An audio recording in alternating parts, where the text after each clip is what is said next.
See on laste mänguväljak Tallinnas Õismäel majade vahel. Mänguplats nagu plats ikka. Kõik tundub korras olevat. Aga ei, tegemist on tüüpilise eestimaise sigadusega. Selliseid kohti on meie linnades sadu. Oma lapsukest te siia mängima küll ei laseks. Kuigi hiljuti lõppes kampaania, mis kutsus üles oma lemmikute järgi koristama, siis tundub, et inimestel ei ole sõnum kohale jõudnud. Oleme praegu siin laste mänguväljakul ja koeraomanikud ei viitsi isegi siit oma lemmikute järgi koristada. Neid ei huvita isegi see, et siin mängivad lapsed.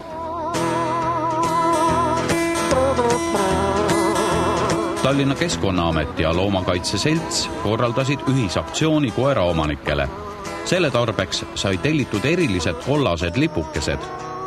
Eriti juhmidele peab ju alatihti meenutama, et linnaruumis tuleb oma lemmiklooma järelt pudenenud pabulad ära koristada. No saite aru ka, mis sildid need? Jah, need on selleks, et kui see peremees oma koeraga sinna kakab, siis ta peab nagu selle ise ära ka selle korjama. Aga kuidas tundub, kas Õismäel koristatakse või ei koristata? Ei koristata, isegi seal staadionil oli ääre peal, oli natuke sita. Siin on tõesti ebameeldiv mängida, kui on juunid ümberringi.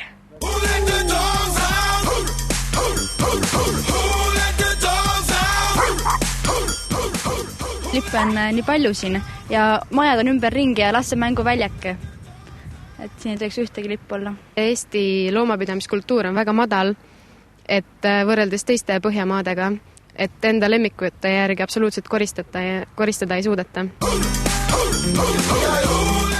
Lähemal vaatlusel selgus karm tõde. See Õismäe laste mänguväljak lausa ujus koera pasas. Aga kas nüüd hunnikud said otsa või said lipud otsa? Kumb nüüd oli? Me said lipud otsa, et neid hunnikuid oleks veel, et mida märgistada.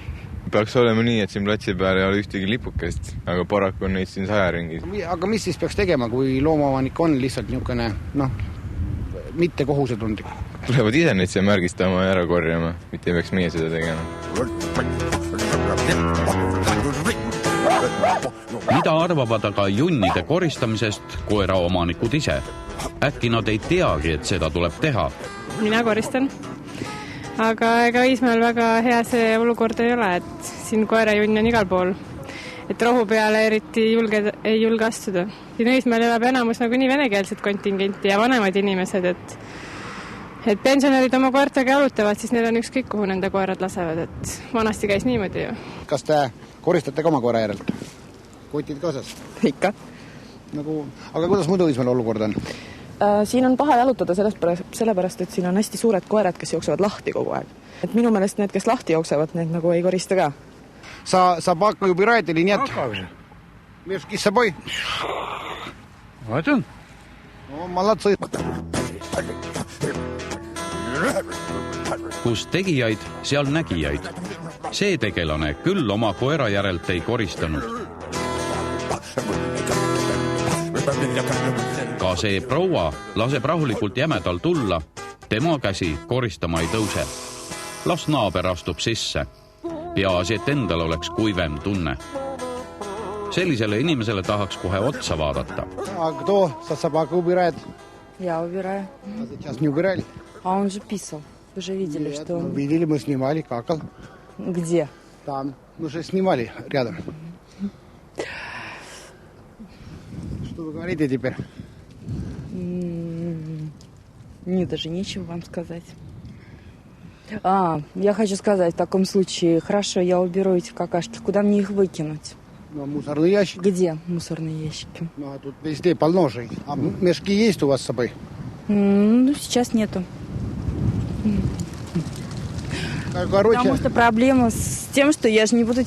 я уберу это и буду ходить, получается, гулять с этими какашками всю дорогу, пока не найду удобную помойку. Я считаю, что, значит, надо поставить больше мусорных ящиков. Vaat selline vabandus siis. Tegevus toimus Õismäe teel maja number 147 lähedal.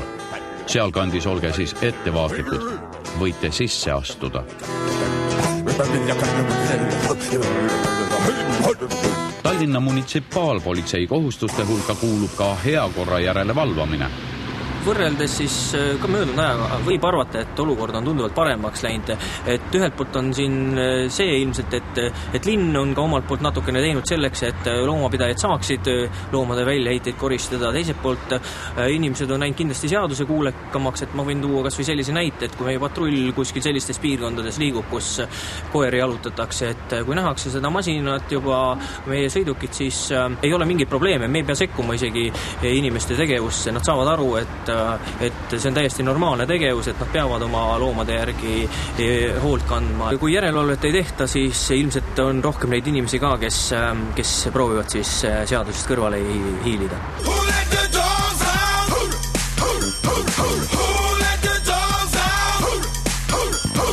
Samas Mustamäel juhtus niisugune naljakas lugu, et härrasmees siis nahktagis ja dressipükstes jalutas oma Rottweilerit ja Rottweiler läks siia maja juurde rõdu alla ja pani ühe vägeva kangima rõdult hommikust suitsu teinud korteriperemees nägi seda ja ei olnud teps mitte rahul asjade käiguga, hakkas röökima, võttis talvekartulid, mis olid rõdul ja hakkas koera loopima. Sellega omakorda ei olnud rahul koera peremees, tuli juurde, kes ei vabandanud ega ei seletanud midagi, vaid võttis maast kivid ja hakkas rõdu peal olevat korteriomanikku loopima, nii et tõsine sõda, koer oli kõrval, oma miini kõrval vaatas kahte lolli inimest, kes üksteist pildusid ja niisugune imelik juhtum siis Mustamäel.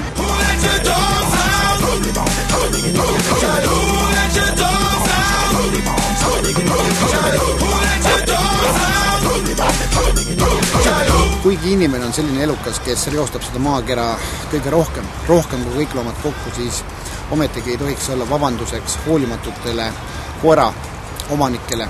Olge inimesed ja koristage oma lemmikute järelt. Meil kõigil puhta nädal.